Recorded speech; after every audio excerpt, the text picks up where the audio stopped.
حضرت ابو ہریرہ بیان کرتے ہیں کہ ولیمے کا وہ کھانا بدترین کھانا ہے، یعنی کہ بہت برا کھانا ہے، جس میں صرف مالداروں امیروں کو دعوت دی جائے اور محتاجوں غریبوں کو نہ کھلایا جائے، اور جس نے ولیمے کی دعوت قبول کرنے سے انکار کیا، اس نے اللہ اور اس کے رسول کی نافرمانی کی۔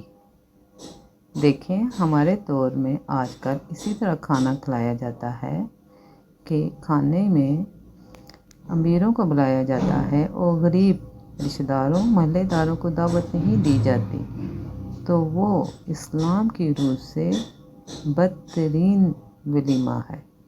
اس لیے اسلام کے اصولوں کے مطابق ولیمے کا اہتمام کرنا چاہیے، اور ولیمے میں کوشش کریں اپنے رشتہ داروں محلے داروں جس میں امیر غریب سب ہیں ان کو بلایا جائے۔ میرا چینل ہے اسلامک چینل، جس میں تمام وظائف اور احادیث قرآن کی روح، جس میں تمام مسائل کا حل قرآن اور حدیث کے مطابق بتایا جاتا ہے۔ اس کو زیادہ سبسکرائب کریں، بیل آئیکن کا بٹن دبائیں تاکہ جو بھی نئی ویڈیو بناؤں وہ آپ کو ملے۔ کوئی غلطی ہو مجھ سے تو آپ نے مجھے معاف کرنا ہے، کمنٹس باکس میں آپ نے غلطی کی نشاندہی کرنی ہے۔ اچھا، اللہ حافظ۔